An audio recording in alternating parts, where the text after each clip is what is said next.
Yes, people. We are back live. We are back live on the Sarcasm City TV YouTube for another edition of Doing the Most, which is the Premier League show on Sarcasm City TV. For those that have seen the show before, normally we look back at the weekend's games just gone, and then we have the five different categories. Myself, my co-host, and everybody in the audience will suggest nominations. That I will run polls for each individual category. However, because there has been no Premier League football, people, we are doing a Premier League Q&A on the season so far. So someone who just asked in the chat, is this just a regular Q&A? No, this is not just a normal Q&A. What we will be taking questions on is the Premier League season so far and future questions as well. So in regards to who we have winning the league, who we think will finish top four, who will be relegated, etc., etc. But make sure, first and foremost, you run up the likes, people. Whether you're watching this live right now or watching this back, hit the like button on the video, please. Share across all the socials. And on top of that, subscribe to the channel, Sarcasm City TV as well. So that's hit that like button. Follow across all socials at That's Me Flawless, at Sarcasm City TV. Retweet and like from the Twitter from any of those accounts, and make sure you share. So retweet and like from the Twitter, share from the Instagram, and subscribe to the channel Sarcasm City TV. Road to 9,000 subscribers. So hit the notification bell as well, people. Hit the notification bell. Ryan's in the building. Jez is also in the building. What you man telling me? You man good? Yo. Yeah, I'm good, man. What is it?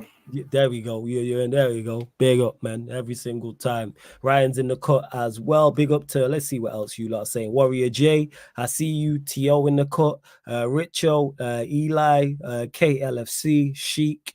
T.O., like I said, I answered that question. Big up Cass, Kingsman as well. And Cass, why are you going on about this fake friend thing, man? Just let it go. This fake fan thing. Whatever, man. Like, stop asking me this. Tired, man. Man asking me stripping. This is nothing to do with nothing. Jesus Christ. I Some mean, it could Vincent be to the says, personal, man. That's what it is. yeah, but like just asking me daft questions, man. Whatever. You know what I'm saying? Whatever. Sumba says the devil works hard, but my bro Flawless works harder for real. Hey, big up Sumba listens. Large up as well. And yes, I did see the Macedonia game to Sheik.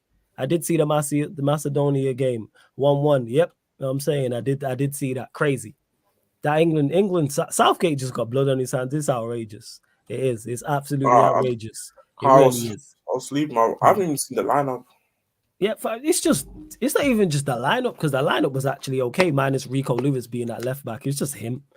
You know what I'm saying? It's just Southgate. Like, there's no way they should be struggling against North Macedonia, but here we are. And Warrior J says, internally, Bayern Munich have considered Rafael Varane and discussions have taken place. It is currently unrealistic because of his salary, but a deal remains under observation in the coming weeks. You know what? Actually, Warrior J, thank you for letting me know. That's just giving me my title for Man United tomorrow. So thank you. Warrior J says, my first question is, as a neutral, what's your biggest surprise of the season so far? I'd say Spurs' form. To me, I didn't expect what we got from Spurs, so I would say them. Yeah, go on, Jez. What are you saying? Definitely us for sure. Like, people could say maybe still Chelsea being mid-table, but then, again, even though I rate the team to an extent, I don't rate the attack. And obviously, when the attack can't do shit, then you're just gonna be mid-table, and so I'm not really surprised.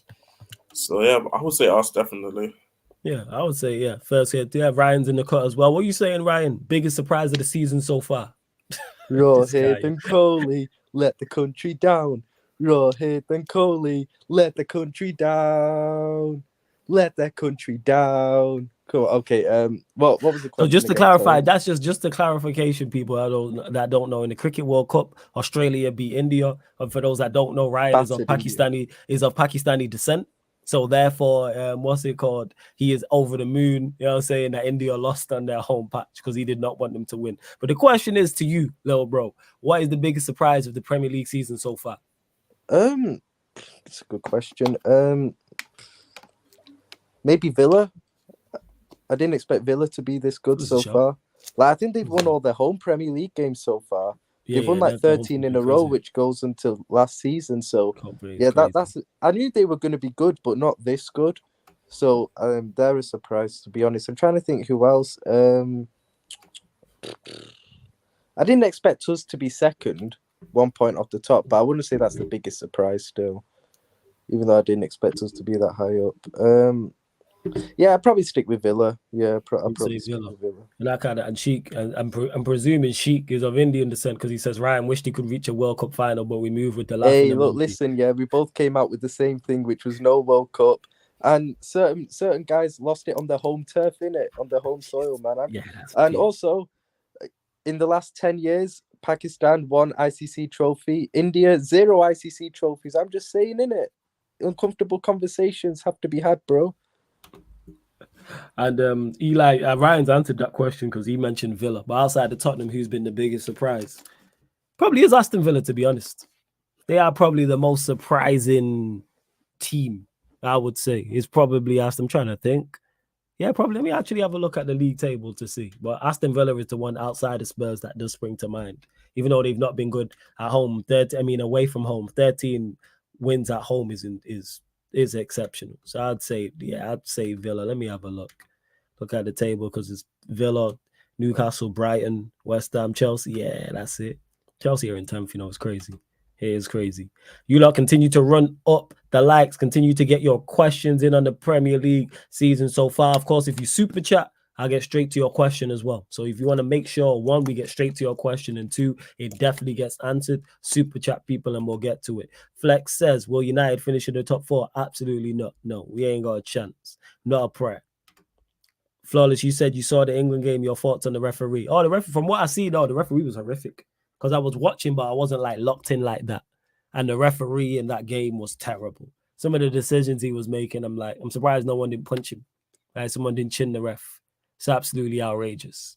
It really is. And Rich O says, hope United fans at Goodison will join us in the protest on Sunday. What's the protest? You have to let us know, Richo. What protest is going on? Some protests against the PGMOL. Probably the points deduction, yeah. Yeah, points deduction. Ah, there's probably going to be some United fans who are going to join, but I'll be honest, bro. Yeah. My blunt reaction to this. I think there's going to be a lot who don't really care. Like again, like realistically, I don't know. Like for me, it's like when you. Yeah, I think it'll galvanize. I'm just being honest. Like when your club is not affected by these type of things, why would you put yourself through protests and stuff like the Super League? The reason why everybody was so united is because it affected everybody. Thing is, I don't think it. I think there'll be positives in a weird way for Everton in terms of I think it'll galvanize them and bring the whole kind of club more together because there's no doubt in the last few years there has been like you can tell like a disconnect to Everton, like the fans, they've just Goodison used to be a proper like intimidating place to go to. Now it just seems like kind of dead. The fans aren't really like into it as much as kind of what they are because they don't really have much hope in the team. But now I think this galvanizes them. They're on good form as well. We all know they're not going to go down even with this points deduction, man. Like, there are 3 worse teams than the way worse teams, so they'll be fine. And yeah, I think like you said, it'll be kind of a siege mentality with them. So I think it could be benefit them in a weird way, to be honest. So yeah. Yeah, no, that's fair. That's fair. Mayer says some close to the pro. Oh yeah, actually, sorry. Let me get to this. Sorry. Who's been the best left back in the league so far? It's a really small sample. Edogi, I don't care. Yeah, I'd say Edogi. Edogi. Honorable mention to Digne though. But I would say Edogi. Yeah, I've been super impressed. I haven't seen him, and then I remember asking Jez, who was watching one of the early Spurs games, and I was like, "Who is this guy?" And he's like, "Oh, he's 19." And then the second time we watched him, I asked again. I was like, "Is he really like?" So yeah, I'd say Edogi, 100%. He has been biggest disappointment of the season. Is this player or club? We'll run both, player and club. So go around. You can answer first, player or like whichever one you want to answer first, but we'll run both. Club is Chelsea. Definitely Chelsea. Club is Chelsea. Definitely. Come on, bro. You can't spend £1 billion in 12 months to be in 10th. Like, come on, bro. Let's be honest.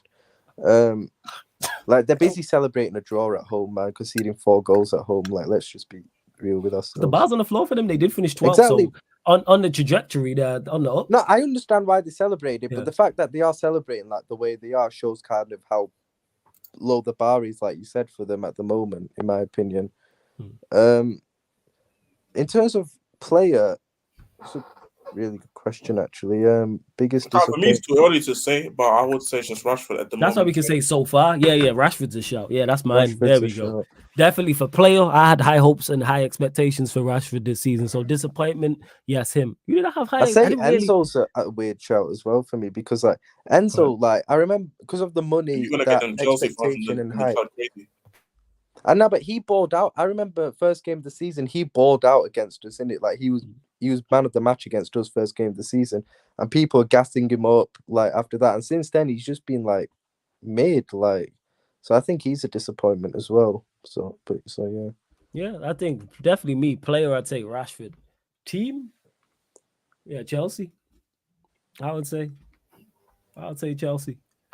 I think that's fair. What are you saying, Jez? Are you saying for player and team? Definitely Chelsea. Player, I say Rashford.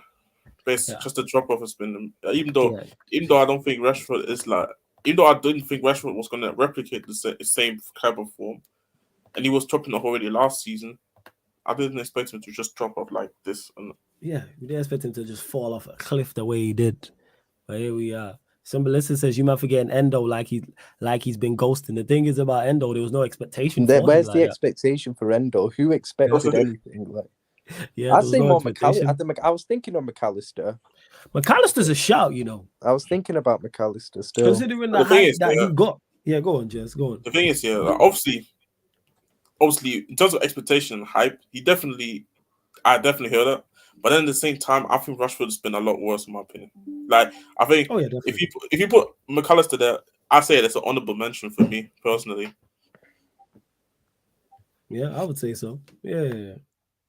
I would say so. Like McAllister's definitely an honorable mention, but yeah, it's Rashford. Biggest disappointment. I was thinking of Brighton, but then it's like they're roundabout where they should be. They're in that's why. Like they had a decent start to the season, but then they've gone on a bad run. So. People also keep forgetting they did lose their main pivot.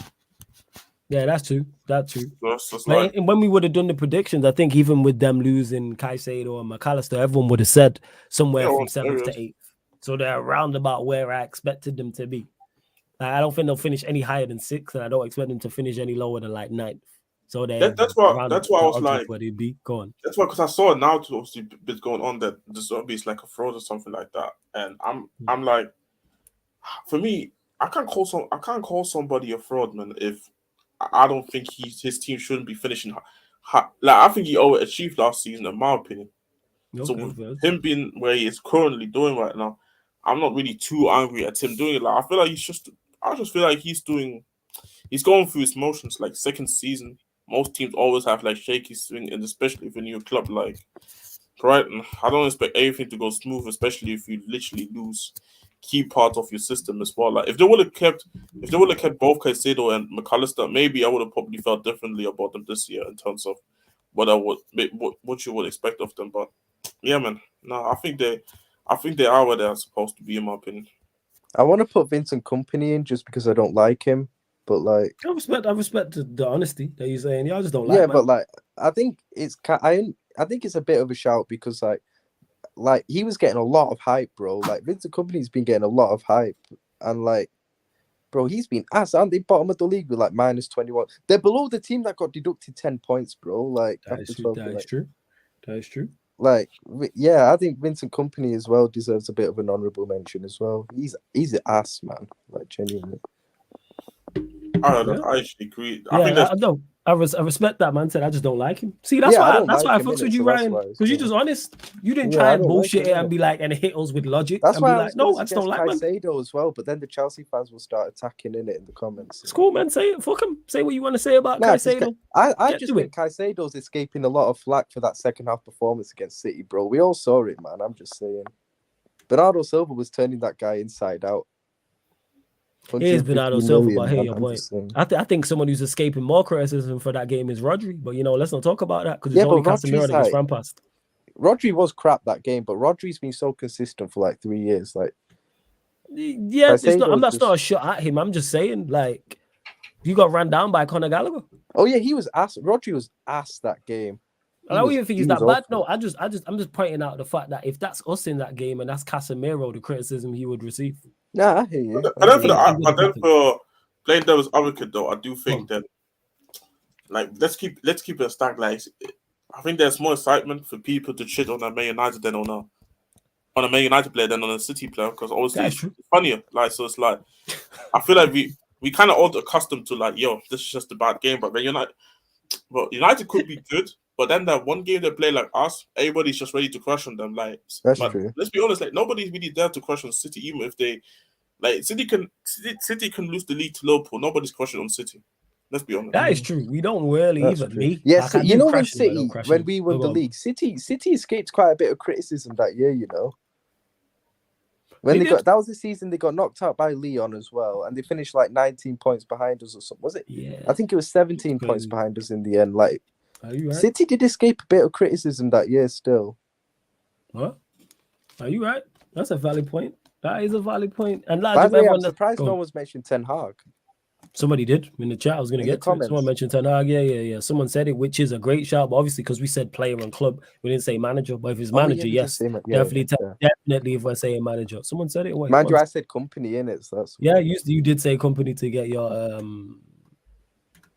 you know what I'm saying, get your hate train off. Yeah. I'd say Ten Hag is my biggest disappointment. Our club has been a shit show since the start of the season, and there's a lot to do with him and players as well. Hey, no disagreements here whatsoever, Sheik. Spot on. Like if I'm saying manager, it's him without doubt. Him, Rashford, club you could go Chelsea. I could also say Manchester United because I was expecting more, but here we are. Saul Mayer says predictions for Premier League Player of the Year and Young Player of the Year. It's a good question. Who is Player of the Year, Young Player of the Year. I'd go Salah Player of the Year. That's my prediction. Yeah, probably Salah. Yeah, if Liverpool can continue the way they're doing and maybe then also win the league, then it's gonna be definitely Salah. In terms of young either him, it's either gonna be him. It's gonna be him or Haaland. That's going to be one of Salah's those two. been better than him so far. Oh yeah. Don't think it. But what Jeff mentioned there is in regards to the Premier, because I'm trying to think if City win the league again in 4P, will Haaland, like, I'll be honest, will they give the Premier League Player of the Year to the team finishing second? No, I don't think so. They have done before, to be fair. They've done before, but they've done it a few times. We finished second to City and Van Dijk won it. We finished fourth and Salah won it. So it has happened. In the same time, we won it. The year we won it, let's say though, Haaland replicates anything near to what he did last season in terms of scoring goals, even if the performances aren't really great in terms of just the numbers, and then they win the league. I think Haaland gets it, but I think if City, for example, finish second, but Haaland has the same type of season, I don't think Haaland wins it. I think they're going to look at it and say, you know what, Salah probably was a main driving force to dethrone them, stopping them. But then again, you never know. Like there was the one season where I felt like Kane should have been player of the season, but obviously KDB won it, I think, that year. So I don't know. Like KDB won it when we won the league, I remember, but he deserved it that year. He was on fire that year. Yeah, but the thing is with Haaland, I expect him to have, even if Salah's better, which I think Salah probably will be because he's a better player, because I expect Haaland to get the score plenty. So yeah, he's gonna basically put up good numbers, and I think City will win the league. I don't think people will look past that. If let's say he gets 30 goals, 30 league goals, and City win the league, I don't think even if Salah gets 40 league goals and Liverpool finish second, and he's the better player and gets more assists, I can't see it. But yeah, we'll see. So yeah, I would say go on. For young player, does Saliba qualify? Yeah, is it not 23? Is it 24 or under? It's under 20. It's under 23s. Yeah, that's too old to be honest. But this is what but if he qualifies, I think Saliba would win that. Yeah. Like I always used to say, it should be under 21 for me. Because like 23, like 22, 23, you're not a young player pretty much for me anymore. No, I agree. And just to clarify to Juice, who says is Bruno Fernandes world class? No. And to Kaz, who says flawless, would you rather City or Liverpool to win the league this season? Neither. Let's see what else you lot say. But yeah, Premier League Player of the Year, I'd say Salah or Haaland. And then Young Player of the Year, I think, will be Saliba, without doubt. But honorable mention again, we're talking Young Player of the Year, Dogi. I was thinking one second. I'm just looking it up right now, actually, the criteria. Let me check a different website because it's Wikipedia here. So let me check. Yeah. Double check. It's under 23s. Yeah, I thought so. I knew it was like under 20 because it's under 23s.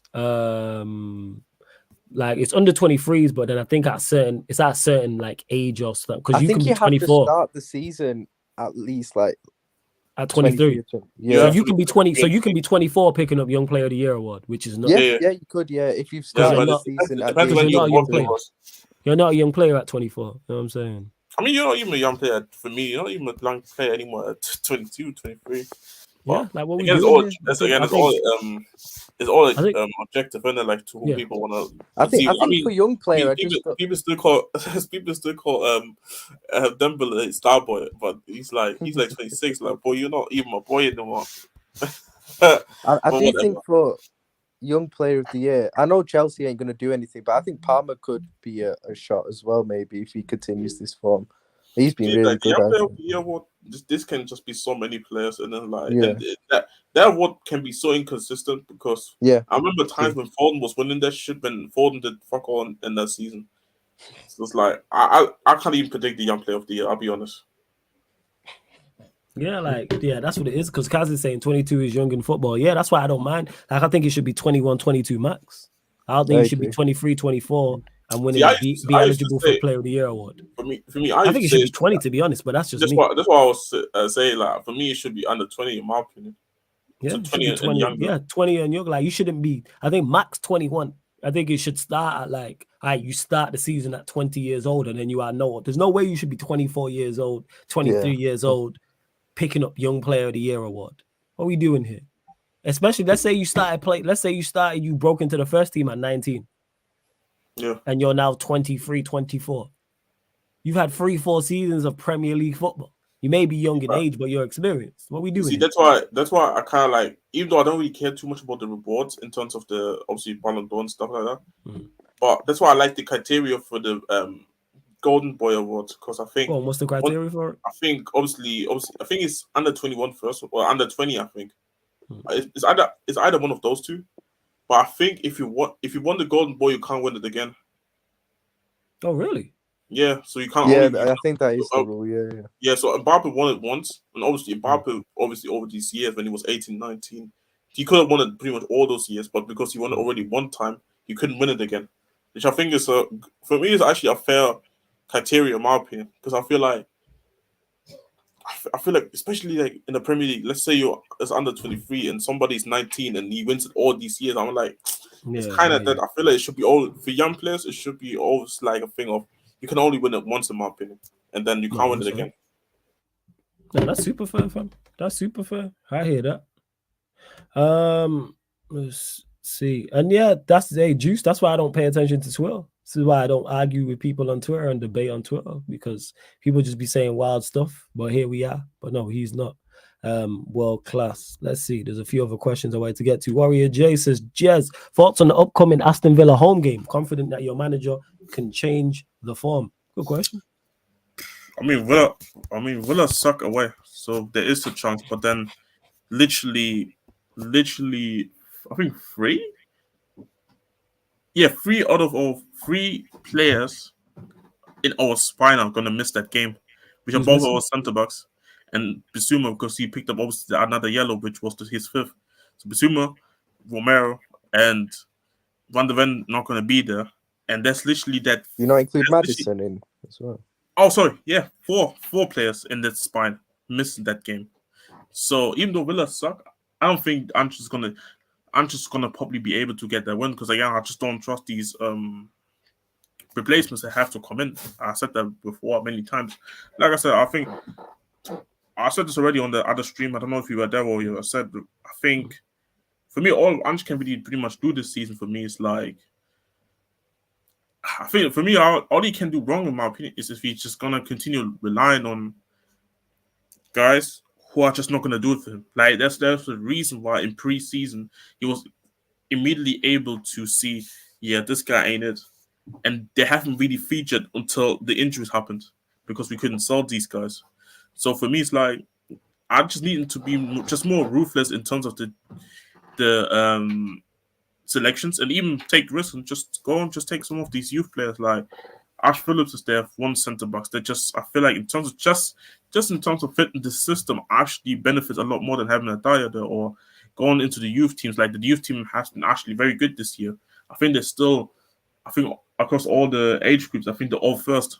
So you can see like they have been doing very well compared to the last few years, and some of them look like they're kind not ready, but they're getting closer to this first team kind of feeling. So that's all I really ask from us, to be honest. Just be more risk, take more risk, and just take some of these kids in, because if you're gonna rely on like Emerson's getting cooked by the whole Brazilian Twitter, it's actually mad. Emerson's getting cooked by Brazilian Twitter. Eric Dyer. Davis is Davis. Like, you see me, like, yeah, you might as well try the youngsters and see what the levels are. Exactly. Like, I don't go into these games thinking, we're just gonna win. Like, I'm just not that delusional, and it's just like, it is what it is, to be honest. Like, I'm not really. That's why I'm like, people have been waiting for me to see the old Jets. I'm like, that would be different if I actually had some stocks in these backup players, but I actually don't. So I'm like, I'm at complete zero, because before anyone said, so you're using the excuses why I shouldn't pick up points. No, I'm not saying excuses. I'm just telling you the reality. These guys are just not that good. Sounds like you're talking about Manchester United. I'm not gonna lie. Is Adogi injured? Eli's asking. Is Adogi injured? He's back. He was you're the 2 p.m. kickoff, right? I might do that. I'm not sure. 2 p.m. I think we're 2 p.m. Yeah. But then we're 4:30, so probably won't. But I'm probably gonna watch anyway. Yeah, he's back. But I'll be honest. Like, Adogi's not gonna help Davis and Dyer out, or like, he will definitely help us He will definitely help us going forward and defensively from the wide areas. But yeah, the central areas is gonna be peak. Like, I feel sorry for Saab, because like, he will have to play with Skipberg again. Skipberg, the way you just threw them together. Predictions for the Liverpool City game. It's City Liverpool. Ryan, Flo's yours. One of your teams involved. City Liverpool, 12:30 p.m. UK time at the Etihad. Chat to us. 3-1 City. 3-1. You think you can see 3 goals? Yeah, but I think, you know what's crazy? I think it'll be a close. 3-1 makes it look like it'll be comfortable. I don't think it's going to be comfortable for City. I think we'll be in the game for most of it, but maybe we're pushing for a goal late on to try and equalize, and they get us on the counter, something like that in it. Yeah, I'd go 3. I just think going to City without a DM is just taking the piss. It's too much to expect anything, to be honest with you. So, yeah. Jez? Sorry. I think it's going to be a draw. If we get a draw, I'm celebrating that like mad. I'm telling you. You're doing the Chelsea against City. Yeah, but at least ours will be away, innit? Oh, see, that makes this shameless guy. And they're only 1 point off the top. Like, Chelsea are like 100 points off the top. Like, yeah. Not yet. They will be soon. But yeah, go on, Jez. Yeah, it's like, for me, it's just that for me, I do consider early kickoffs like all the time, and I feel like some teams are sometimes slow to kind of start off, especially when you come straight. If there was an international break, I would have probably said City win. But I think Liverpool can maybe pick up a draw, man. I think they can do it. I think maybe a 2-2 actually. Like, I don't think Liverpool gonna be holding a clean sheet for sure, and I feel, but Liverpool can go on to score goals. And to be fair, City's defense, they're not leaky, but I feel like with the attacking powers that Liverpool have, they can definitely do something. Oh, if Tsimikas plays, if Tsimikas plays, it'll be 4-1. If he doesn't, 4-1 Liverpool. I respect it. Let's go. Nah, 4-1 City if Tsimikas plays. If he doesn't play, then 3-1 City. Tsimikas is like, ugh. First, to me, just what was your scoreline? You said draw, right? Yeah, I said draw 2-2. 2-2. I'm sorry, I think City win.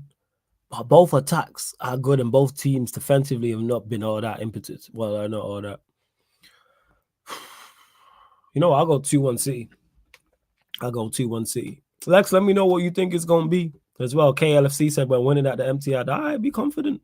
Doku versus Trent is going to be interesting. I say don't let Trent get. I feel like you're going to start Grealish on that game. Yeah, probably go Grealish. Yeah, I feel he'd start Grealish. I think Grealish. Yeah, yeah, it's going to be interesting. I'm looking forward to that. There will be a watch along on the Twitch for that as well, people.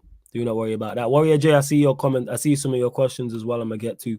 Don't worry about that, because you said here, There's a couple. That was one of them in regards to the prediction for the game.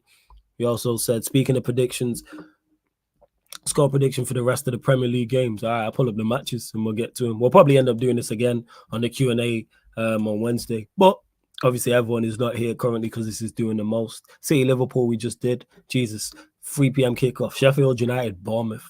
Ryan. Pop back there. Bournemouth did all right last game. I'll go 1-0 Bournemouth in it. They beat Newcastle at home last game. Yeah, and Sheffield United ass. I'll go 1-0 Bournemouth. What are you saying, Jez? I go 2-0 Bournemouth actually. 2-0. 1-1. I say 1-1 in this game. Next one, another great 3 p.m. kickoff. It'd be better than that actually. Nottingham Forest, Brighton. What are you saying, Jez? Actually, you know what? I fancy actually Nottingham Forest for this one.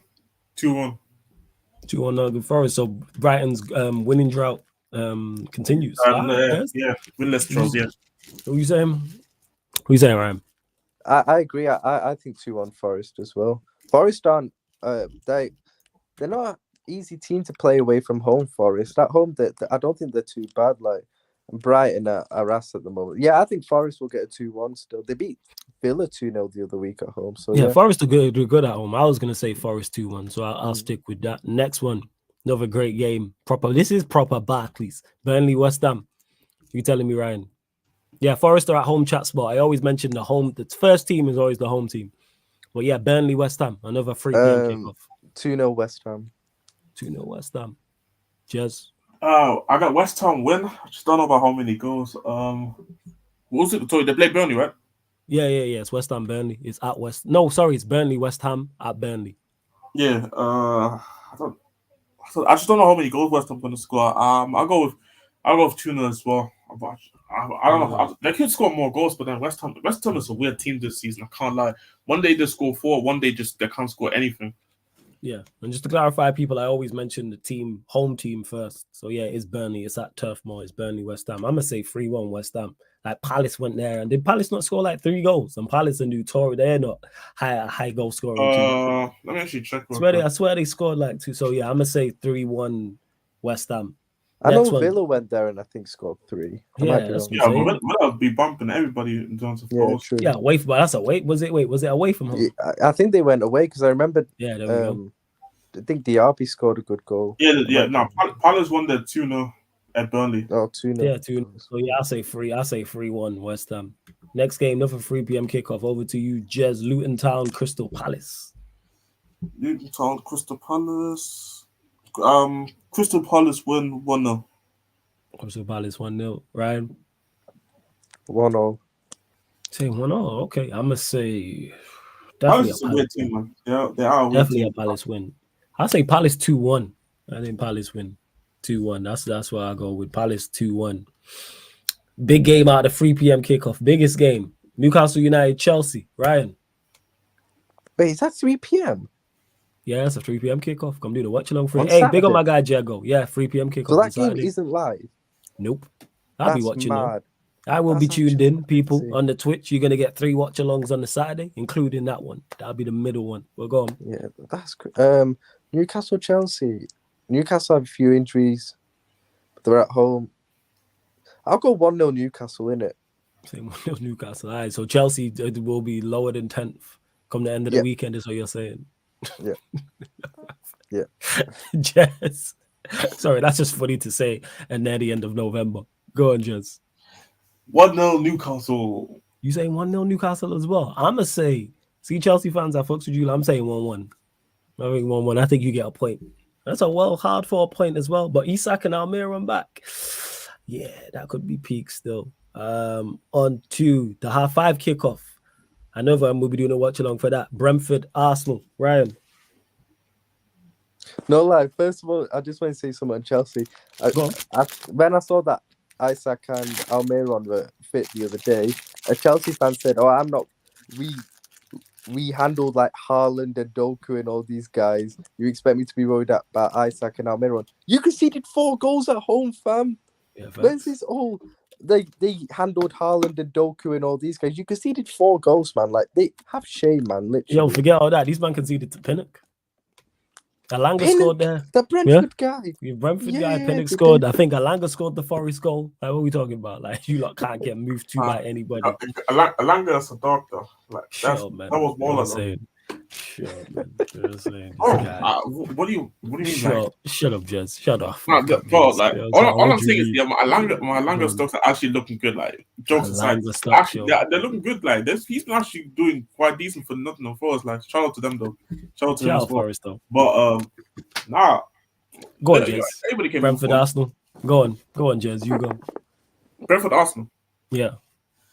I think. You know what? 1-1. Really? Okay. 1-1. Is that more just because you dislike Arsenal, or is it like there's some logic behind that? That's a part of it too. But I think last time when they went to Brentford, even I think Tony playing that game. I'm not too sure. I need to go and check again the lineup, but I don't think Arsenal does extremely well at Brentford most of the time when they go there. I think I see them won last year. I think they won last year. I think last year they did, but I think I remember they lost the season before because it was opening game. Yeah, that season, was hilarious. The season before they didn't do well there.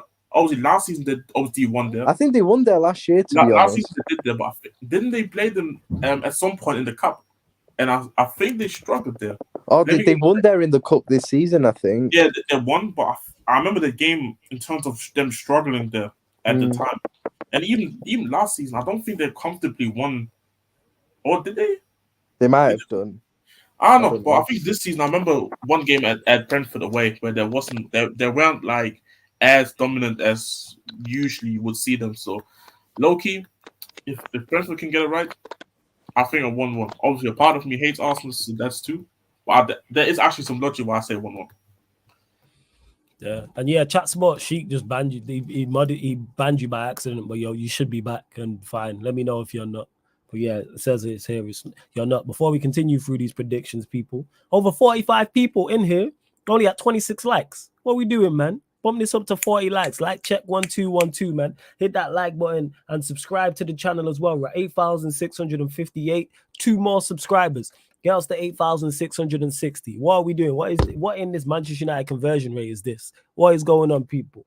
Run up the likes. Hit the subscribe button as well. So you saying, what did you say, Jez? 1-0. What did you say? 1-0 Brentford? I said 1-1. 1-1. You said 1-1, sorry. Ryan, Brentford, Arsenal. I'll go 1-0 Arsenal. I think it'll be close, but I think Arsenal will get the win. Saying 1-0 Arsenal. I'm saying 2-0 Arsenal. Saying 2-0. I think Arsenal. I don't rate Brentford like that. I think Arsenal do the business. Moving on to Sunday. The only early kickoff on Sunday. Tottenham Hotspur, Aston Villa. You know what I'm saying? What are you saying, Ryan? It'll be a good game because both teams will play high lines, isn't it? Because Emery plays the high line. Postecoglou could persist with playing it as well. I think it'll be a really good game. I'll go 2-2. I've got a 2-2 draw on that, I reckon. Yeah. Just. I'll go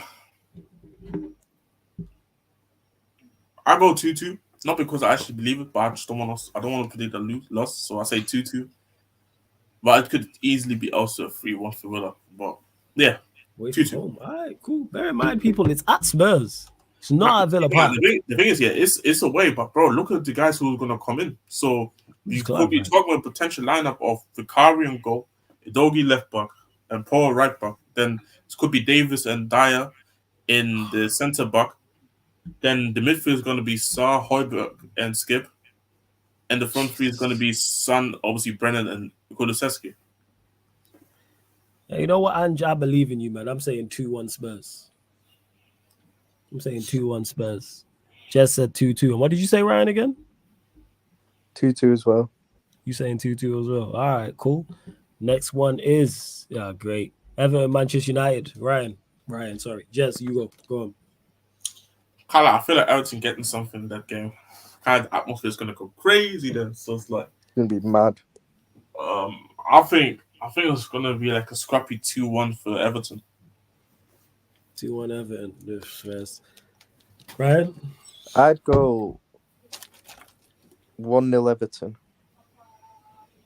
Yes, I hear that. Well, Sean Dyche 1-0 masterclass. I'm saying 1-0 Manchester United. That's where I'm going with people, and that's more in hope than expectation. You know what I'm saying? Like that's all it is. Yeah, you lot continue to run up the lights, continue to get your questions in. Just keep them on the Premier League so far, or any questions you want to ask in regards to somebody mentioned it about Premier League Player of the Year, Young Player of the Year, for example, or who our top 4 is going to be, for example.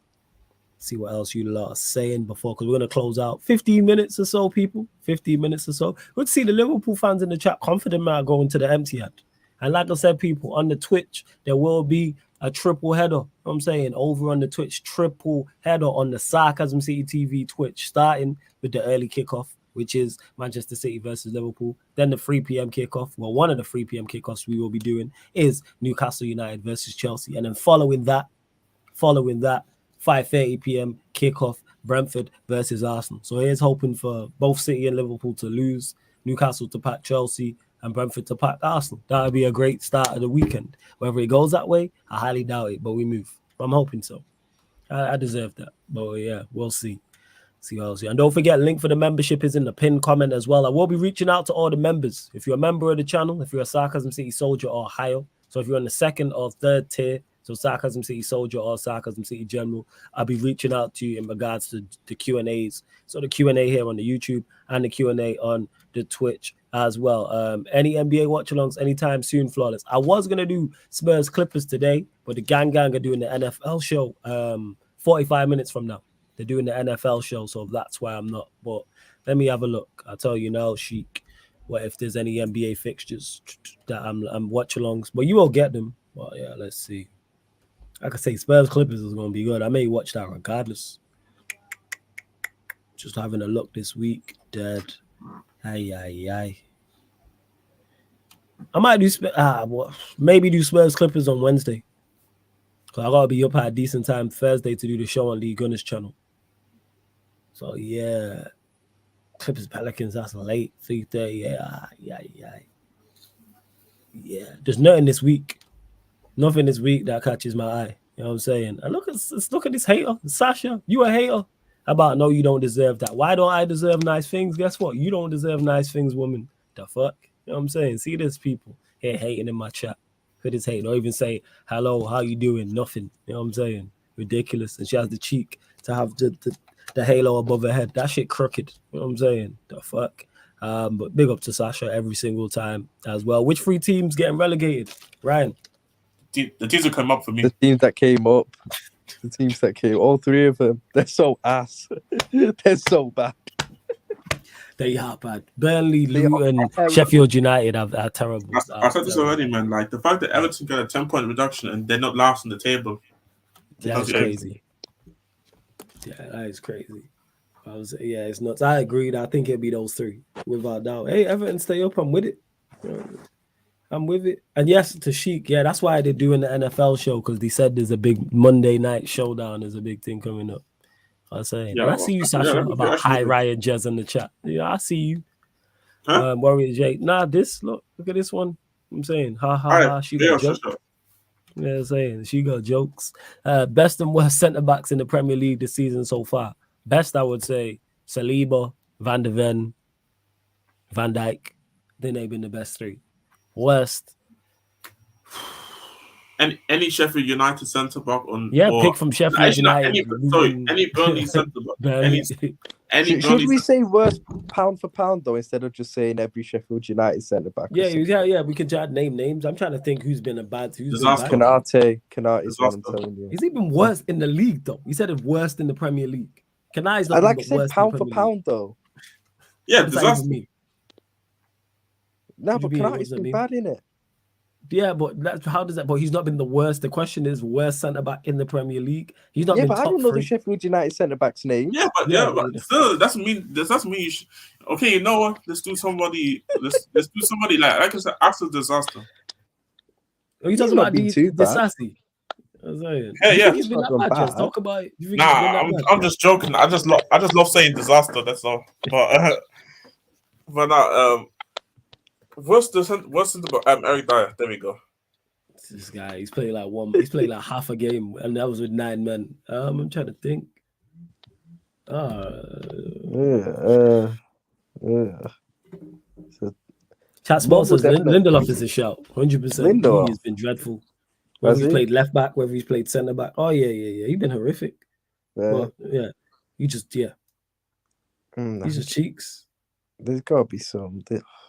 I'm still putting Kanati in. I don't care. Yeah, we know you are. You got agendas to run. The agendas have not got an agenda. He's just been ass in it. Yeah, he might have been bad, but he's not been one of the worst centre backs in the league. For his like I said, pound for pound, he has been. Yeah, but that wasn't a question. He didn't say pound for pound. He said worst centre backs in the league. I don't know the Sheffield United centre backs names. I'm not going to say. Eric Dyer for me. Yeah, you know what, Lukey? You said Bassi. I've not watched a lot of Bassi, but every time I've seen him, he's been awful. Calvin when he's playing right-sided centre back, I seen him make a mistake against. He played against us. He was awful. He was playing against Chelsea. He was awful. There was another game he played where he was awful and he was doing the most. And was it you lot? And he made a mistake. We won that game against Fulham, but just one simple instruction is just press him and just making it. Force him to why is he playing? Why is he playing him as a right-sided? I mean, as a right-sided centre back and he's left footed. Make that make sense. Make that make sense. Yeah, he's been terrible. Make that make sense. A whole heap of stupidness. That's what that is. All right, let's see. Best for free midfielders this season. Madison's definitely one. Basuma. Szoboszlai? I want to say Basuma personally. Yeah, Szoboszlai. I think Szoboszlai is better, and I think Szoboszlai's been pretty mid in the last I put Declan Rice in there. But Declan Rice should be in, to be honest, because I think Szoboszlai's been pretty mid since the Forest home game. Rice is a shout.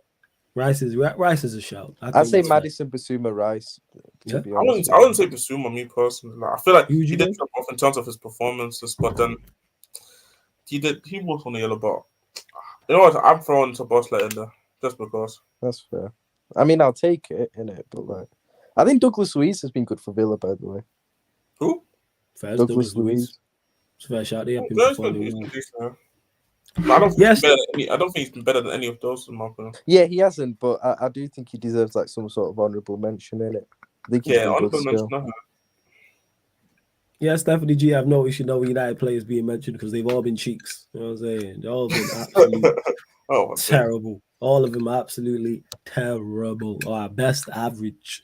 And someone said, Eli, before we get to that, Warrior J mentioned it. I forgot to start it, and he said most overrated, like just players. We won't do an 11, but it's like most overrated players.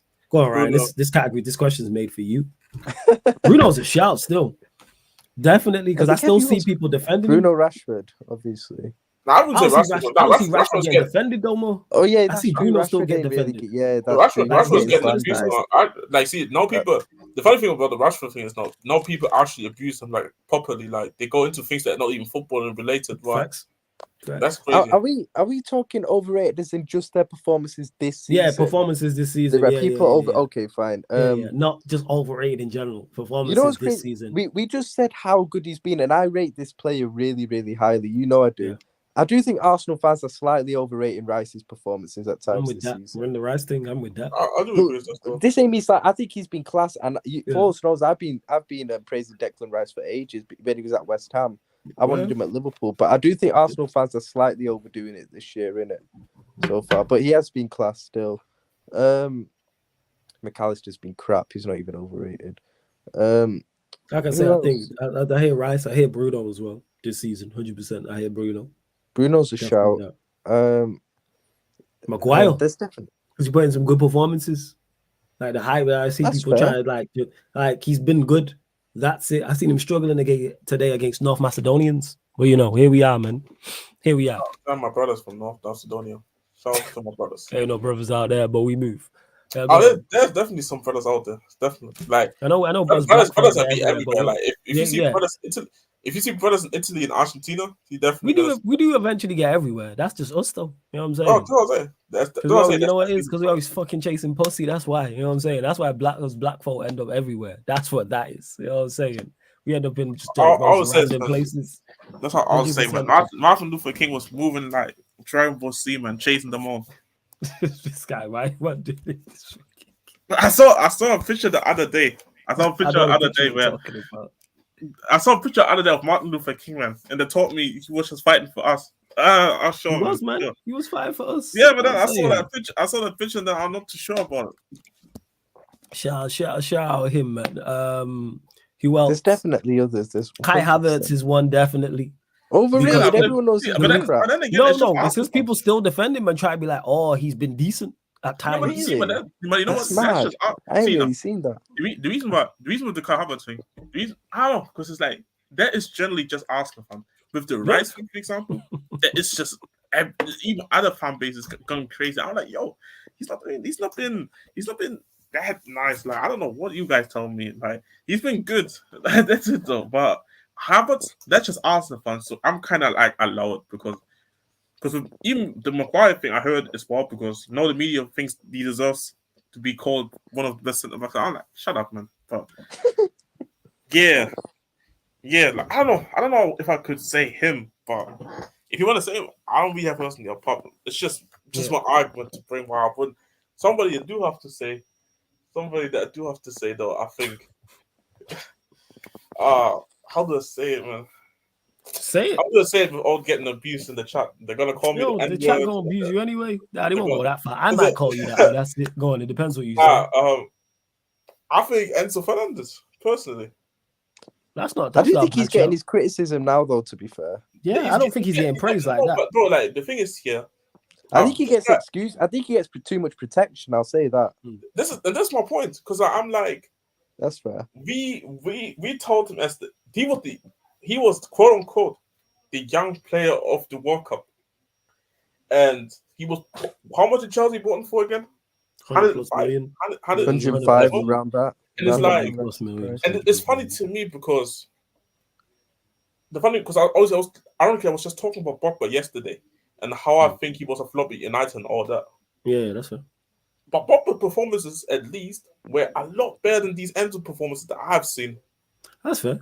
So I'm like, when are we gonna start seeing quality? Because I think he's been good, but I ain't paying 105 million for good. Hell no. Like, all he does is just taking the ball. Bissouma does that, bro. Like, we bought 25. So you tell me you paid an extra 80 million just to take the ball. Now I'm saying progress the ball. Like, Bissouma can do that too. So it's like, Jesus. All I'm saying is I need to start seeing some real quality, not just quality, real quality. Because what I hate this era where everybody just makes a comp regardless if a team loses or wins. And I've seen player comps. I'm like, that guy was average on that pitch, but on the comp he looks like he was one of the best players. Nah. Comes from fool you, man. I'm not fool you. Like I saw a comp after that Chelsea game against City of Enzo.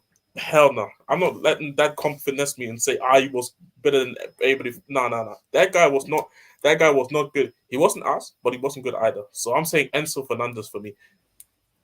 I've got a couple of wild shouts, and people will react, but it's not as if I think both these players have been really good. I just feel like people are overdoing it a little bit. I think Julian Alvarez at City, I think people are slightly overdoing it with him. I think he's been good, very good, but there have been games where I've seen where I do think he's gone missing at times. I think he's been good though, but people have slightly overdone it. I actually think our fans have slightly overrated Szoboszlai's performances this season at times as well. Okay. I think he's been very good and definitely one of the definitely our signing of the summer. I think he's been very good overall, but I do think our fans have slightly been overdoing it at times as well still. So yeah, I'd say those two as well, but not that they've been bad. They've both been very good, but no, that's fair. I think the people understand that you can say someone's overrated even if they're playing well. Like someone I saw a Liverpool fan on Twitter the other day say Szoboszlai is a generational talent. Like, shut the fuck up, innit? Hey, Hungarian Steven Gerrard, according to some. I see that argument in terms of profile. He's obviously nowhere near as good as Steven Gerrard, but in terms of profile of player, I heard that still. But he'll never reach the level of Gerrard. And to Warrior Jason's flawless off topic, but Lewis lost to Wolves 9-1 in the EA 24 stream today. Yeah, career mode, I heard he was getting cooked. Hey, career mode's tough, trust me. That's why I haven't ran it back. You know how tough that shit is though? I can score goals. I haven't been battered 9-1. I have been packed in on the game now, but yo, you just can't take the ball off people. I'm gonna run it back though. I might run it maybe tomorrow. Maybe tomorrow. I'm running career mode back though. I'm saying I figured out what it was, man. I had to put an extra midfielder in there, but then that takes away from the attack. But we gonna figure something out, man. We gonna figure something out, 100%. Overpaid players, the whole United squad. Yeah, Stephanie G, we just suck. That's just. Oh, I forgot to say Caicedo as well. Needed to get that. I think he got his criticism though for like his start, and then now afterwards, I also like, don't. just I also think he's getting a bit too much protection as well, right now. Maybe him and Enzo. You know what I'm saying? Yeah, but I think the pair of them. Enzo's been worse. Don't get me wrong, but I also think Caicedo's slightly getting away with it at times as well. Yeah, and David F.A. says, allowing Fam Carter player have a bad patch, he needs rest. Who you talking about, David? You talking about Enzo? Yeah, I presume is you talking about Enzo? Ah, yeah, he's saying the brother played for all Argentina and Chelsea. Hey, man, you get on the pitch, you get judged. Hey, here we now, no resting. You know what annoys me about these Chelsea fans who are making these excuses for Enzo? Because I remember when Chelsea drew against City, I was calling out Enzo in it. Like I was on Twitter saying like, "Oh, I was calling him out. He got hooked as well and stuff." I remember I got Chelsea fans in my comments saying like, "Oh, he needs rest" or something like that. And Daniel, I think, replied to my post saying, "Oh, he needs rest and stuff." But the reason why, and I came back with this, and I stand by this, and anyone removed their Arsenal bias here. Declan Rice cost £105 million, plays every game for Arsenal, including Champions League football, so 2 games a week, right? Intense football. If he'd have had a stinker like Enzo Fernandez this season, he'd be getting cussed. Declan Rice will be getting called out by these Chelsea fans. But when it's Enzo Fernandez, who plays 1 game a week, by the way, 1 game a week, yeah, no European football, 1 game a week, plays crap, he needs rest. Like and Daniel never replied to my tweet after that because he knew, man. He didn't respond to me because he knew in it. Everyone knows if Declan Rice had played like that, he would have got a mad criticism. But when it's Enzo, nothing in it. I'm just saying, man, he needs rest. Like, shut man. Wait, what I want to say, I'm coming back to somebody talking about rest. So when Anthony, we all bash Anthony. We say he's trash. He's not Brazilian. He doesn't have a right foot. Might as well amputate that shit. The funny part about Anthony and shit. The funny thing about Anthony is Anthony cost even less than Enzo, but yet he gets shitted on a lot more. And fair enough, he's been terrible. Yeah, but Enzo hasn't been lighting up the world too.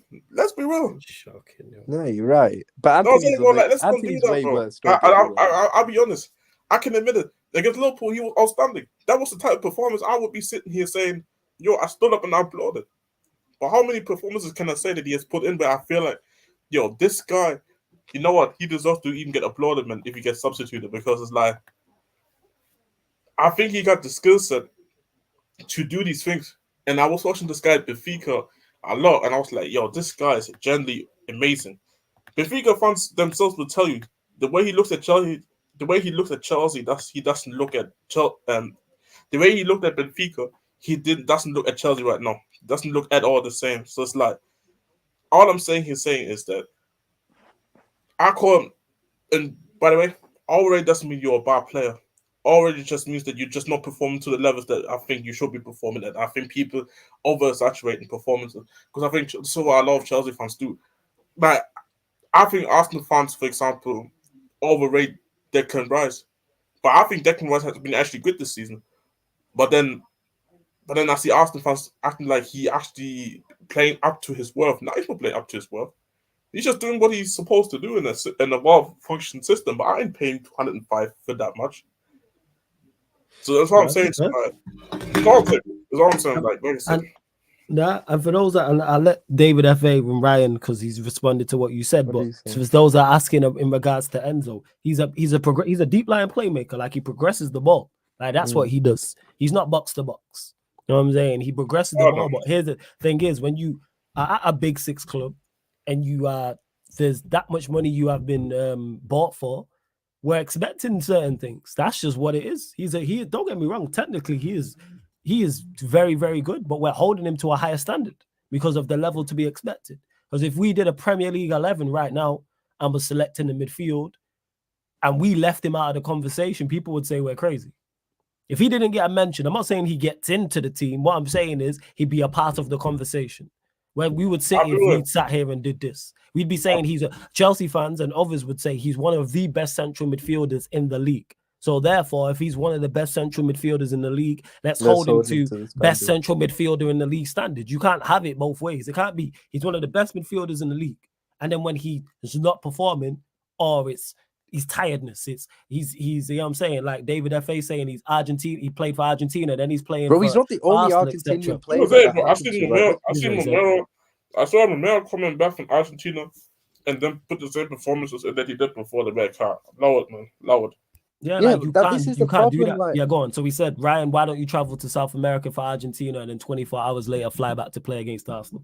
I admit that that's not ideal conditions. I agree with that, but he's not the only Argentinian player that's happened to. He's not the only Argentine player, is he? I didn't know he was the only Argentine player, and that's only that's only one game against Arsenal. I'm talking about overall the whole season, and plus Chelsea play one game a week. So what we doing here? What we doing? They play one game a week. Hold on a second. Like, didn't Liverpool, like, this is what I don't want to hear, because ironically, this is where I kind of defend Liverpool. Liverpool actually have the most, and I saw that South Americans. They have up there with the South Americans, and Liverpool this season the most early kickers. Liverpool have like 14 early kickers this year with 12-30. Yeah, I think it's since Klopp joined. We've got the most 12 early kickoffs after international. Even 14, season, and next place is 6. And I think even this season alone, I think you have like 14 alone. So it's like So this is what I'm saying. So Liverpool have that many South Americans, and then they have that many kickers, and Liverpool can still go on and put performance out there, and the South Americans can still go out there and put performances out there. And you know what I'm saying. And to David F.A. says, okay, you got it. Players can't drop off. No, players can drop off. But what it is, when you drop off, David, you get criticized. Because nobody here is saying that Enzo is a bad player overall. We'll get to that in a second, but I just want to clear that up. It's like, say, for instance, Salah's one of the most consistent players in the league. If he drops off for the next 2 months, no one will be saying Salah's a bad player. We'd be criticizing for that 2 months period. You can't, when you are 100+ million, there ain't no, you're supposed to be consistent.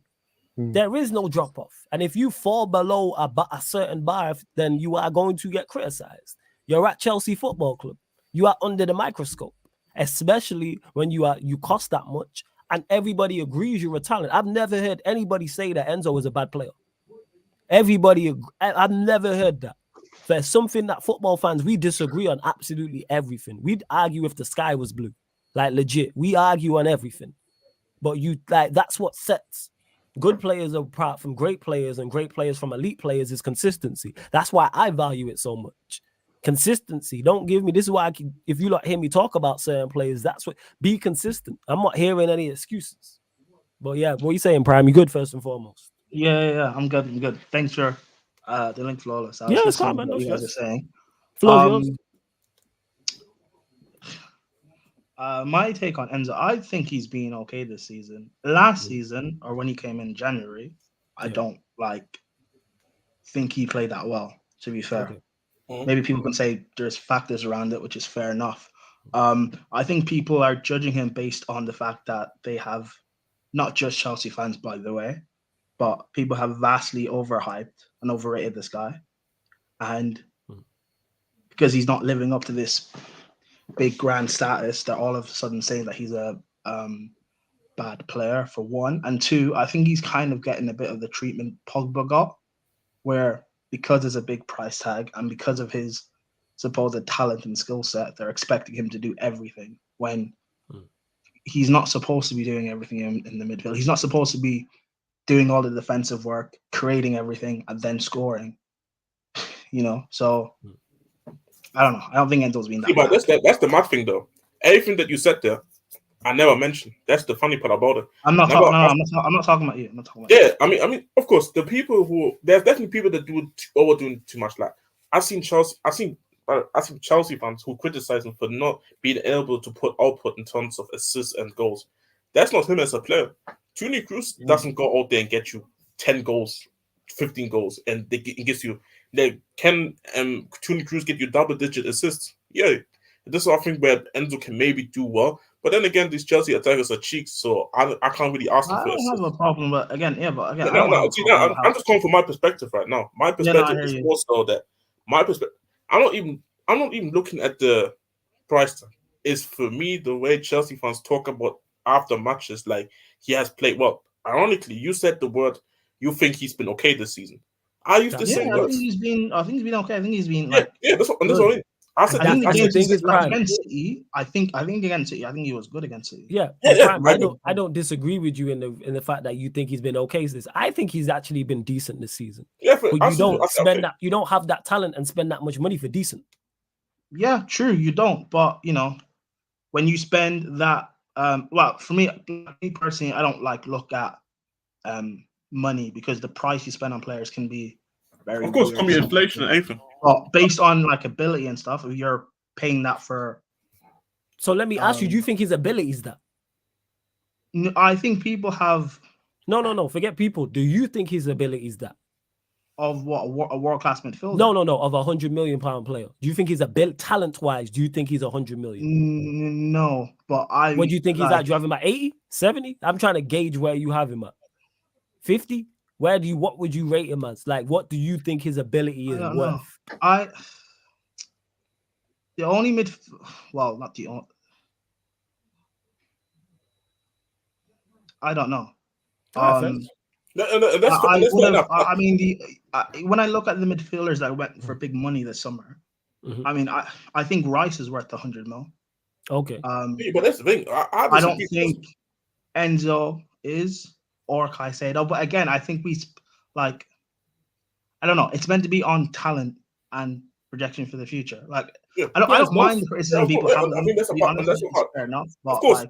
But this is, of course, this is what always you buy. But you buy obviously for the now in terms of in the price that what you consider is what you get now, but also what you can potentially get in the future. Buy for the now, but we can't. We're not a City where spending if City had spent that on Enzo, that's justified because he comes into that treble winning. He comes in a very good and he can help help them retain that title or retain the Champions League. Spending that on Enzo or spending that on Caicedo, it's to really do of course, but that is obviously when we look at it from that aspect, which I 100% agree. Like I said, there's two aspects we can look.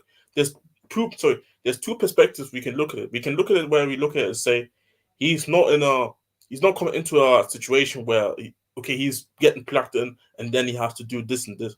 Now he's in a situation where he's literally in the middle of a rebuild.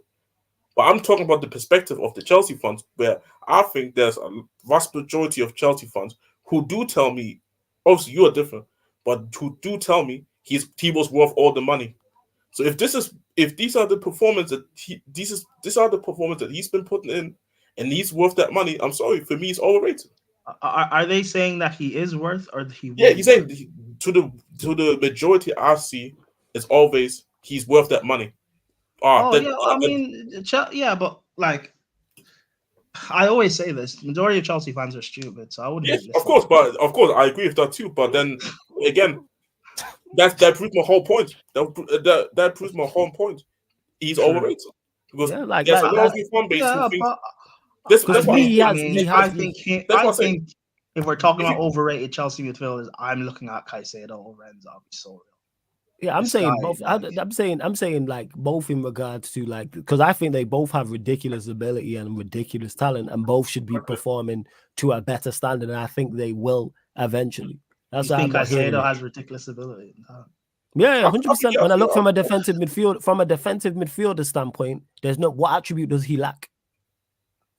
What does he not have? He's answer the question though, Prime. What I'm saying, look at it from an attribute perspective. Look at the attributes you would want for a defensive midfielder, which I think we're all in agreement he is. So whether it's a 6 or whether it's an 8, I think what does he lack? He doesn't have attributes, but is he? No, what does he lack? He's not. I don't think he's that top talent. So okay, so if you're saying he's not that top talent, what does he lack from a defensive midfielder standpoint? What does he not have? I'm not talking about I agree he has the physical physical whatever, but I'm just saying Is he not technically okay? Is he not? Wait. Is he not? I just look at Rice and think that I would rather have signed him. No, so physically we agree, but we're not. It's not a comparison of the two. I'm talking about what does. Bear in mind, Rice has been playing in the league longer. This is why I say Rice is also better though. Yeah, he's a top talent, which is not. But that's not why I was arguing. I said he's a top talent. You said does he have ridiculous ability? I'm asking you the question again. What does he not have as a defensive midfielder? What does he not possess? Because if I ask you what does Gallagher, if I asked you what Gallagher doesn't possess as a midfielder, you're gonna list off things. I would say Gallagher doesn't possess this and this. That's my ability point. And so much. This is my point. And probably the football brain. Again, I'm not saying Caicedo doesn't possess the physical or technical aspect. I'm just saying in terms of, is that enough to put him into being a world-class midfielder? Yes. What else do you need? That means you have a world-class ceiling. I don't know. Maybe I'm just looking at preference then. But I would rather. It's more preference. But forget that. It's not even a preference thing. It's like not many players we just use the Premier League. Not many players in the Premier League have everything in their arsenal. So when you look at certain players and go, you have everything you need to reach the top. Some players we already know lack certain things, whether that's physical, whether that's technical, or whether that's from a mental standpoint. I look at pre-pause Caicedo from a physical standpoint. Pause again. You know what I'm saying? I look at him from a technical aspect, and I look at him from a mental aspect. What does he not have along those three things? He don't. There's nothing missing to me. Let's say. No. Don't get mistaken. I rate right. No. Don't get mistaken. No. So much about me. I don't think I said I don't rate Enzo. No. You didn't say. Yeah, no. This was in the chat. Somebody said that. You didn't say. It was Jason who said that. By the way, first. I don't know. Okay, whatever. Maybe I'm just looking at. Yeah. Who said? Like, yeah. No one said they don't rate Enzo. I'm looking at what he did at Brighton, and I just think. Just to clarify to Jason, nobody said they don't rate Enzo. Again, we're criticizing. We're actually showing how much we rate Enzo by saying he's playing well, and that's not enough. No. I think he's talking about me. He's saying you rate Rice and not Enzo. Did you say you don't rate Enzo? No. I think I said about Caicedo that I don't know. I just think what he did at Brighton, I don't know. I don't think it justifies like the money and the hype and fanfare around them. Yeah, but then in the same, I don't know. I just think Chelsea fans talk a lot about Enzo and Caicedo. I think they need to cool it on those two and just let them actually start performing. Yeah, of course, if you want to look at it from a logical standpoint, but then at the same time, there is also an expectation which I think Chelsea fans put on them, which I think is fair, which is both of them have tremendous amount of. Sorry, this made me laugh. Shout out, Lauren. We got to the bottom of it, man. She a real one. We gonna keep a lookout. Prime hates players who run around slide tackling. Prime hating on the dark skin brothers. We see you, Prime. But yeah, we move. You know what I'm saying? We figured this out. There we go. Hey, we figured this out. You know what I'm saying? We figured this out. Hey, shout out to Lauren. Good to see you in the chat. Let me get to the super chat. Yeah, I love that, man. See that when people know people and then they say stuff on stream. I don't. That's not true. I hate players that slide tackle and run around, but like, I like McTominay. I don't know. Yeah, you like McTominay to be an asshole. You wouldn't take him at Chelsea. But let me get to this super chat anyway from V1. You said, sorry, off topic. Why did RS and VK let the country down? Who's RS and VK? Who? Roy and Coley. Okay. Hey, Ryan, floor's yours, man. You know what I'm saying? This is for you. Super chat from V1. I thought you were talking football. Go on. You know what it is with these two is that they are, for me, one of them's probably the best batsman I've ever seen. Bear in mind, I didn't see Tendulkar in it. I saw Tendulkar right at the end of his career, but I didn't see like most of his career. Obviously, I was young in it. But so you didn't see Lara, you didn't see Tendulkar, you didn't see none of that. All right, first. Nah, I was too young. I never saw Lara. I saw the right at the end of Tendulkar. Okay, nah, first. Okay, fair enough. So Kohli's the best batsman I've ever seen, and Rohit is right up there as well. To be honest with you, as well, they're two of the. Kohli's one of the best batsmen of all time. Rohit is probably one of the best ODI batsmen of all time as well. So let's hold them to that standard. Do you get what I mean? Right. Let's hold them to that standard. And yesterday, I think they let them down because they lost stupid wickets. Rohit got off to a great start as opening batsman yesterday. Great start. 47 off 30 odd deliveries. But then he gives away a stupid wicket. Great catch, by the way, from Travis Head for his wicket. But it was a shot that he didn't need to make, and he horribly miscued. So, and that was a big wicket because I think that was a turning point in India's innings. Their innings was going quite well up until that, and that kind of ruined it for them. And then Kohli they needed Kohli to keep his partnership with KL Rahul, but then Kohli loses his wicket as well stupidly. It was a terrible way he lost his wicket, in my opinion. That's not getting spoken about as well. He dragged it onto his stumps, so I think they both let them down in it at the end of the day. If those two had performed better, India would have got a much better score in their first innings. And I've called this about Rohit, and I got a bit of stick for it on Twitter after the game yesterday. I called him the Harry Kane of cricket. Because phenomenal play. We all acknowledge Harry Kane is one of the best strikers in the world, if not the best striker in the world. Yeah, we acknowledge he's top quality, yeah. But we all also acknowledge that in a lot of big games, he hasn't turned up enough. No, he doesn't get it done. That's what he doesn't get the job done. And Rohit, in the last 10 years, when it's come to finals, semi-finals of these big ICC tournaments, for me, hasn't done anywhere near enough in those games. Rohit, in particular, hasn't done more than enough in those games at the end. I've seen him go for ducks, low scores, losing his wicket stupidly. That's for me. That's why I called him the Harry Kane of cricket. So these two, for me, they're definitely their two best batsmen. They're two of their best players, if not their two best players. So let's hold them accountable for what happened yesterday at the end of the day. I don't think it's unreasonable to say that. So yeah, that's what I'm saying, man. They both lost their wickets stupidly, in my opinion. And if they'd have performed better and not lost those wickets, believe it or not, I think India would have probably gone on to win the game, I'll be honest. I think their 2 wickets were the 2 turning points in why India didn't get a good enough score.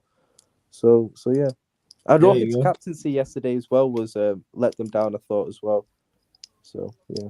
Okay, so there you go. So big up to V1. He did say sorry off topic, but he super chatted, so we had to get to it. And just quickly before we get back to the football as well, to Bryce, who says Don Bradman is the best and it ain't close. Neither me nor Ryan saw Don Bradman. Yeah. So I can't comment. I never comment. Same with football. When people say, oh, who's your GOAT? I only talk about players I've seen. I'm not going to start talking about Pele and Maradona, etc. and players I never seen. No. If it's a player I didn't watch, I'm not hearing that about highlights. People just need to start talking about what they've seen.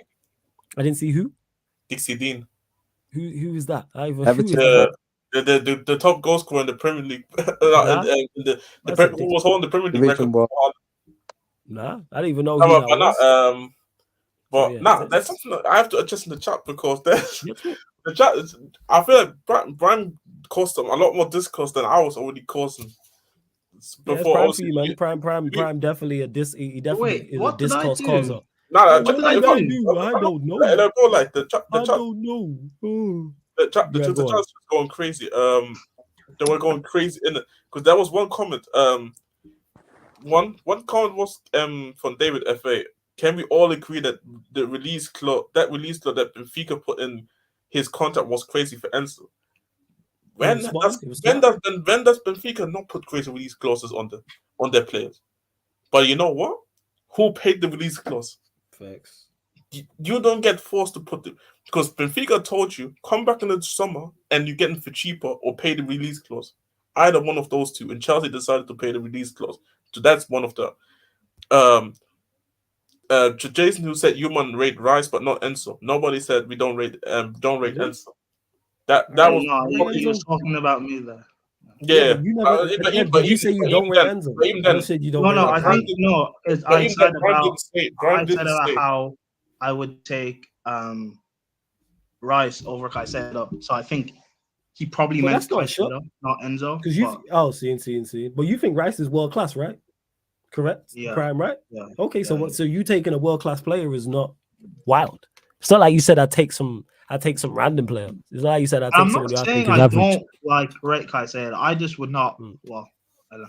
I just would have liked to have seen another year of him in the Prem. That's fair. Yeah, so that's that. And Cass just can Spurs win the league? Fuck no. answer. That's the Des, answer. what are your thoughts on what's his name? Morgan Gibbs-White. I think he's a good player. I think he has good attributes. I think he's athletic. He can work off the ball, on the ball. I think he's decent. I did think when Nottingham Forest bought him originally, they paid bare money for him. And to be fair, I think he's been a key part on why they've been still up in the league, in my opinion. Whenever he's ready for the next level. In January, would you take him at Spurs? Madison backup? No, because I don't see where he fits in terms of how he wants to play. Because Ange plays like that. Ange plays more of a 4-3-3. He doesn't play a 4-2-3-1. So if we were able to play a 4-2-3-1, I probably would take him. But because we play 4-3-3, he would need to have abilities to work also in deeper areas of the pitch, which I don't think he has. Like I think he's more of like more of the 10s, advanced 8s who, let's say it this way, I think he is what people thought. I think he is a lesser version of people thought Maddison is, in terms of he can only play up front and as a 10. But Maddison has proved a lot of people that he can play a lot deeper. And also that Maddison is also a lot better. That's why I used the word lesser version. But what Gibbs-White is quite young, I think. No, can he not grow and develop? He's like 23, I think 24, 23. Yeah, and besides, I'm talking about as a backup to Maddison.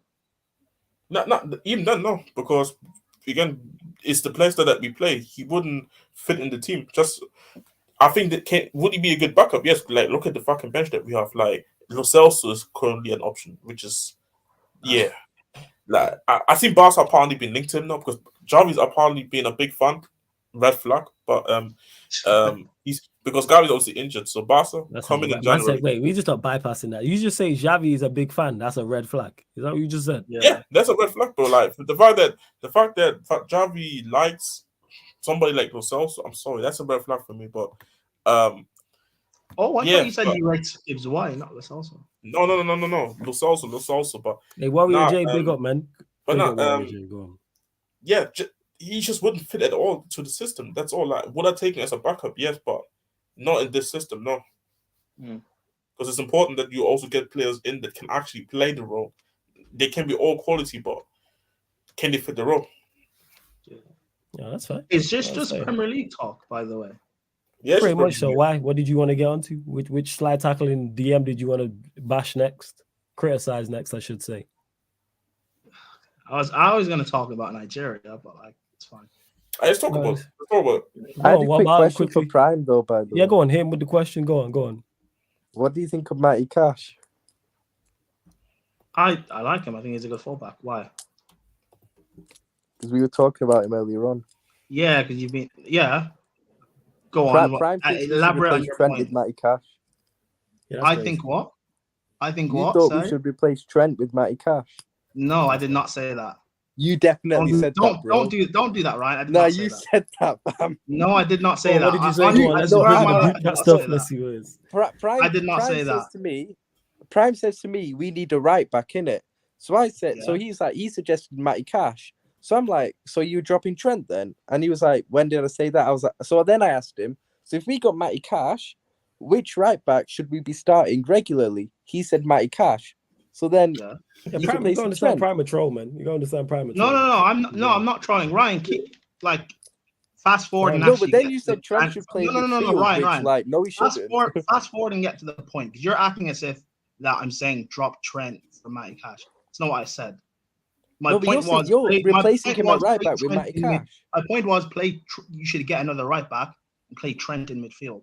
I am not playing that guy in midfield. Literally, I'm not. I'd rather play Endo there in midfield. I was Prime on to play Trent in midfield thing. All right, first. Well, that's where I Trent would rather wants play to end up playing. Trent, no lie. Well, that's where Trent wants to end up playing anyway. No. Yeah, that's all well and good. And you know what? Just still wants Beyonce to respond to his DMs. You know what I'm saying? Like, what we talking about? I'm saying, what's this one thing? It would be a better midfielder than a right back. Good for him, innit? Clearly, he doesn't know his own ability. Fair enough, I don't get why. Like playing, he's completely different playing right back. Southgate is really selling this guy's dreams, innit? I hate Southgate, with an absolute passion. Fair enough. Fair enough. I really don't get it. No. And also, why has Klopp barely played him then? We've not had a great midfield over the last couple of years. Why has Klopp never played him there? Because Klopp's a clever manager. This whole thing Liverpool fans praise about how Trent inverts into That's midfield. not proper midfield. That's an inverted fullback. It's different. Oh, I don't know. Maybe he wants to play there. So maybe he's watching these tapes about mid. All right, cool. We just go bypass bypass this. That's Trent. Good for Trent, innit? Prime, He's not prime, playing prime. I'm actually not trolling. All right, cool. Yeah, but somebody quickly though, to the just before that one, obviously before that Brian Brandt about Nigeria, somebody said Essa. Yeah, so chat sport. Essa is the prime example of a player that we should be having in our midfield. If somebody like Madison was injured, the issue is that Essa would be hella expensive, and I think he signed a new contract. But yeah, just bring me a profile like Essa. Eze wouldn't sit on the bench though. Nah, I'm saying that's what I mean. But he would also be way too expensive. But like I said, the profile is more of a point is. And shout out to Rory Jennings in the chat. Said Mason Mount is better than Madison. Hey, great trolling, my guy. Why is that name familiar? Rory Jennings. Who is that? Oh, the Chelsea Rory Jennings is a he's a okay. So this is guy in the Chelsea community. That's what's it? Not a fake account, but someone like imitating a person. Someone pretends to be him. Yeah. Someone. Hey, shout out to you, Rory J, man. Big up to you. That's great trolling, man. Mason Mount is better than Madison. Phenomenal trolling. Yo, I need to dip. The thing is, right? That's not even a troll. Rory Jennings believes that. Exactly. The actual Rory James believes that. So the fake Rory Jennings here also believes it. All right, fans. You know what I'm saying? Shout out to Rory Jennings, the real one. And shout out to the fake one in the chat as well, man. You know what I'm saying? But big up. And you lot, there's over 50 people in there. Before we close out, let's run up the likes, people. Let's run up the likes. Hit that like button. 5 more. Get us up to 40 likes, people. Hit the subscribe button as well. I was only asking for 2 more subscribers. And if that is like I say, Rory J, man, give me what? He's on TalkSport. Hey, someone shout Rory J for me, man. Tell him, you know what I'm saying? He famous out here with fake ones in the chat. That's Sarcasm City TV, man. For real. But yeah, continue to run up the lights, continue to subscribe. You got to be able to spot the trolls out here, people. You know what I'm saying? Whether it's Prime or whether it's someone in the chat, you got to see the trolls. I haven't said anything that was trolling. Yo, fam, you are on a constant troll. You are a troller coaster. That's what you are. You know what I'm saying? It's constant. Like I don't know what that is, Trent, but okay. Yeah. Trent, like roller coaster, but you just trolling. Like you just always on the ride. That's what it is. Consistently. That's you. Like you think I don't know you well enough to know this. Like, all right, here goes Prime again. You know what I'm saying, talk about Trent in midfield for sure. Okay. It's just no. Like it's not. That's where he wants to play. So what? A lot of players don't be playing in positions they want to play in. I'm saying like you just have to play where like a lot of goalkeepers didn't want to be goalkeepers. I want to be a striker, but then I was more of a right-sided player, like right wing or right back, right mid, whatever. There we go. Excellent. All that inverted nonsense, man. Let's go back to the era of 4-4-2, man. You got 4-4-2. Is that what you're trying to do? That is my football. Speaking of 4-4-2, go on. This gonna be good. Go on. Oh, Nigeria playing 4-4-2. This gonna be good, Prime. Yeah. We played the show international games. We played Lesotho in the international break, our last game. And Iwobi was playing at the end.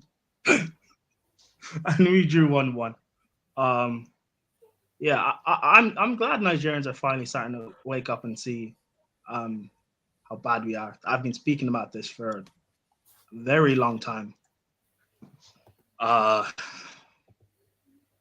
about it, man. The floor's yours. Get it off your chest. I don't know. It's been a day or two since it all happened. So I'm not like you're not as angry, but you can get off your chest, man. I don't know. It's frustrating.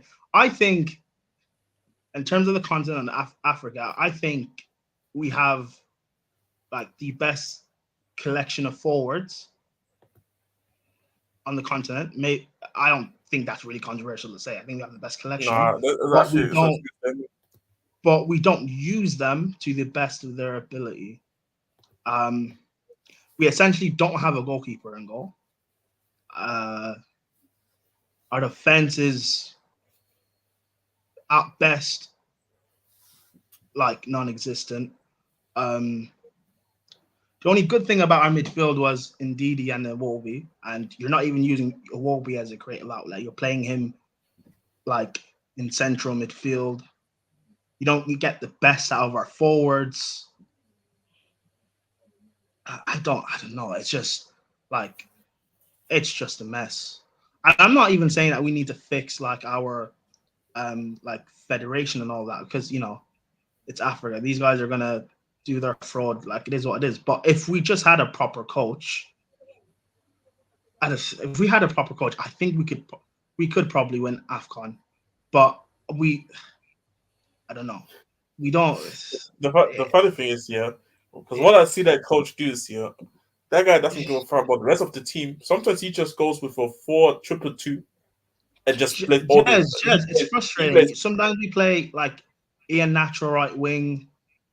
We have all these forwards, but yet we don't. Like, it's just a mismatch. Why we keep playing Awani? I will never know. Why we continue playing 4-4-2 for some weird reason, I just will never know. Like, I don't know. It's so frustrating because the potential actually is there to do damage, and that's why the last AFCON, Nigerians were getting gas. I was the only guy saying that we're not going to do anything this tournament. We shockingly, to me, beat Egypt the first game, and people got gas and said we could win it. And then we lost to Tunisia in the knockout rounds, embarrassingly, when I guess on paper we probably should be beating them. When we had to face Ghana in the playoffs for the World Cup, you guys remember I said to you guys, we're not beating Ghana, regardless of having Osimhen, etc. People were saying, where was Osimhen? He was missing. Like, no service, no system, nothing. It's so frustrating. So frustrating because the talent is there to actually do something. You look at the World Cup, Morocco got to the semi-finals. In my opinion, that's not a good. Morocco don't really have a good squad. I think they mostly fluked their way there. But if we had a proper coach, I think Nigeria could maybe not semi-final, but I think we could more or less be getting that far. There's talent. You're saying with the talent you have, the manager needs to be utilizing it better. That's fair. Well, no. Talent, Get the manager out. The manager is enough. Get him out. Get a proper manager there. And what is frustrating to me is get Oli in it. A year ago, Ghana were awful, and now, maybe you disagree, but now going into this AFCON, there's potential there for Ghana to maybe do something and win in the space of about a year. And how bad that is. And we're still in the same mess that we've been in. It's I don't know. The hilarious part about it is because I still don't believe this Ghana team is. I'll tell you already, number 5 most overrated player in the nation. Most overrated. Jesus. Everybody talks about him like, obviously I don't want to track the show on too long because obviously I think we wanted to finish a bit earlier, but that's cool. We're gonna close out. Get to the final point. We'll close out. Yeah, but cool. Number 5 one of the most like Sadis, Lamti, Inaki, Semillion, Kudos, Bukari, Fatawu, even some of the IU brothers, and I hate these brothers. I call them chocolate brothers for a reason. You call them the chocolate brothers, yeah. Like, bro, even these two do more for the country than number 5 does. So I hope that brother is not playing. But all those players you've listed, like, whether or not you guys will actually get it right come the tournament, who knows? But you've got something there to do something. You guys could actually do something and potentially win it. I've got no hope. I'd like, we're going to have Osimhen and vibes, and he's not going to do anything. And then people will go on this thing of, is he really a world-class striker, Serie A merchant? Anyway, people, we are going to close out. Oh, yeah, Takasu asked me in the chat as well. Say that again, Jess. Say that again. Oh, I will be honest as Osimhen. Like I said, all this so you can step up in Italy. In Italy, you can step up when he's in Italy and is in that environment, you can step it up, yeah. But in Africa, when the sun is getting hot, you can't step up. Osimhen, I'm looking funny at you, fam, because I've seen a lot of Chelsea fans want him at Chelsea. All I'm saying is this is This is. I'm just getting bare Ghana questions right now. Is fine if I answer some or. Yeah. Answer them, fam. But Oshman, like I said, your stocks will be an all-time high or low if you don't perform there. Jess, do you think that Ghana has a good team? We have a good team, actually. I think with the right setup and if guys can finally start playing well, I think we could actually win AFCON personally, or even make at least bare minimum semis. A year ago, sorry to interrupt. A year ago, this guy was ranting and complaining. The space of a year, they could go and win AFCON, and we're still in the same mess. Peak for you lot. Yeah, what's it called? Jess, is there something else you want to get to? Yeah, there's a couple more. There's just do you rate Mensa? Mensa is a very common surname in Ghana. So yeah, which Mensa? Yeah, you have to tell me which Mensa. Gideon Mensa. If it's Gideon Mensa, I'm in love with Gideon Mensa. I think he's a really good player for us. Underrated. Ayu should have not taken that. Yeah, definitely not. Definitely not. But I don't want to talk about penalty. I don't want to talk about penalties in general. Yeah, the left back, Gideon Mensa. Now I think he's actually very nice. If Lamptey can actually learn how to stay fit, him with Lamptey as fullback pairings, I think that would be very good additions. So now the way this team has been developed just over a year, where we can sit here and say that we have actually a good back line. Looks actually decent. Like last year before that, no fullbacks, no centre backs, no nothing. Like no Saliso, Dijuk, Mensa, Lamptey, and Sigi in goal. No, I like that. And then obviously, but yeah. I need a big game. I need a big tournament from Kudus as well. Even if Ghana doesn't do well, I think he needs to step up. And to be fair, we have a couple of good youngsters coming through as well. Ernest Numa, and also Fatau, who's currently at Leicester. Neil, I've been telling Neil before on stream that he was going to be a good player for Leicester when he came on loan, and as you see right now for Leicester, he's been hooping for them. So, but it's always the issue is always the selection, and like Prime said, corruption in Africa. Certain guys get more gameplay than other guys, even though they don't deserve it. So I expect at least one of the IU brothers to start, and it is what it is. But yeah, man, that's all I have to say. Hey, love to everyone that's locked in. And Takasu asked me, yes, I don't play ball anymore, even though I want to get back into it. But when I played 11 aside, I'm a 6 people. I'm a DM. That's the position I play football wise. 5 aside, 7 aside, different. Man's a little bit more offensive. Could you play 6 for Nigeria this AFCON? Nah, all that PMP in the African Cup of Nations, they just bypass me, man. Man's a cold. You'll have a DD next to you, man. Yeah, that's it. If I got someone there to do my running next to me, cool. Put me in a double pivot with somebody who's physical and can run. Oh, calm. You know what I'm saying? And I can screen and collect the ball off the fullbacks and that, like all of that. But I'm a cone and like all that, nah. You know what I'm saying? If you have to put me next to someone who's physical, I know my limitations. Like I said, you're not gonna see me kick ball. You're gonna play against guys that the last names are innocent and marvelous. I played against them done. I don't need that. I don't need them dramas. You know what I'm saying? I've played against African dons and that. They different. You know what I'm saying? Direct, quick. Nightmare, you know what I'm saying? Absolute nightmare. But yeah, I'm sure at some point when somebody's not even, I can't even say smart enough, when someone puts together the idea like in this content creator space and does something on a regular basis, whether it's 11 aside or whether it's 5 aside or 7 aside or whatever the case may be, like when they had Blood Brothers, someone's gonna do that. Look at all the content creators that will pop off 110%. I know you lot would. If I was in one of them teams, you lot are tuning in 110%. Are we gonna have a Sarcasm City team? If I'm good or not. If they offered me one, absolutely. Yeah. I was saying this to when we was playing pro clubs to Victor before we went live, and I was like, I've said this before. If I had the facilities to do it, I would, but I don't. But some big company or a bigger content creator than me is gonna put that together and do it. But if they had a Sarcasm City team, I'd definitely enter one and just shout out you, man, and see who plays ball, and then just get the rest and run it without doubt. Ron, do you think Chris Hughton is the right man for Ghana? Listen, I'm not convinced. Listen, if Nigeria and the pits, I need you guys with me, but you know. But love to everyone who has locked in. Doing the Most will return to the normal Doing the Most show as of next week because the Premier League is obviously back this weekend.